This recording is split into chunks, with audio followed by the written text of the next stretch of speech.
We have a question from Jill that sneaks right up on medical advice, but I'll do what I can. Lately, I've been experiencing an increase of popping in my finger and shoulder joints. It most often occurs when I'm twisting the lid off of a jar or unloading and loading grocery bags. It isn't always painful, but I do notice some discomfort more and more. I am 51 years old and I've been lifting since I was 14. Jill's been lifting since she's 14. That is very cool. I played competitive sports, mostly soccer. Oh, I thought you said sports. Sorry. Along with volleyball, basketball, and track from about 8 years old until 35, when the sprains and strains were occurring faster than I was healing. Because of hereditary knee issues, lifting and walking are absolutely necessary to avoid debilitating back spasms, besides the fact she enjoys lifting. I've been on the park bench program since you launched it and feel fantastic. No aches, no pains, except for this popping thing. I am getting good grip working with the kettlebell dumbbell carries, using 50-pound dumbbells for the carries and general barbell work. First off, Jill, thank you. It's nice to have a 51-year-old woman using 50-pound bells to do their carries, and I have a hard time telling some of the men to go over 35 pounds. I will use your example many times in the upcoming future. That's redundant, isn't it? Upcoming future versus the other guy. It seems that I need to work in some joint care, an area of health that I'm unfamiliar with. Where would you suggest I start? I would start here. I would go to a doctor.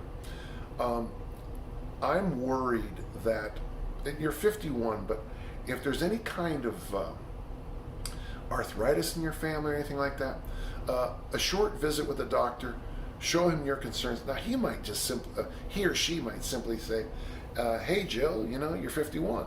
Or it might be some simple thing, or it might be, literally nothing at all, and we can work with that. But I do want that medical clearance. Also, I was never one to be popping my fingers as a kid. My daughter Lindsay pops her fingers constantly, and it drives me effing crazy.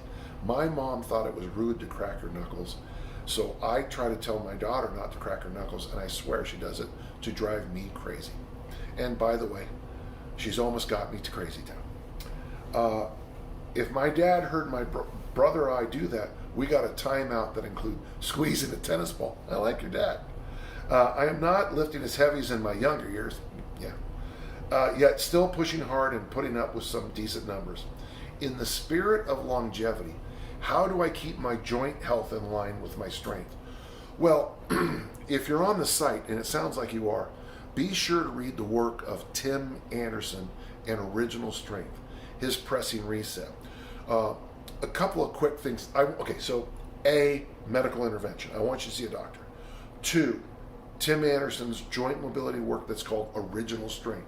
The nods and the look for my shoes and all that stuff. The next thing I want you to start thinking about is I coach the hands and the feet as being mini trampolines, okay?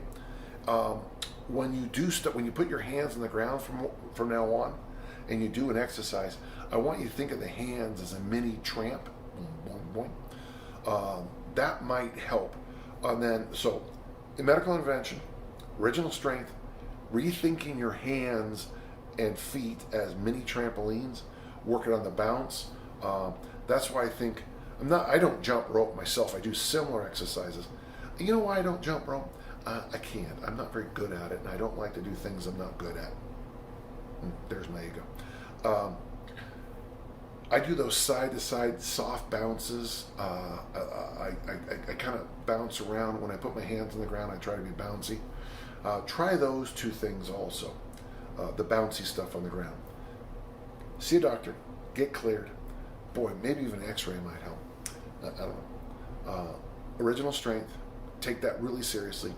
Think bounces with your hands and feet. And then I want you to stay in touch with me because I want to find out what you find out, okay? Boy, I hope that helps. Thank you so much.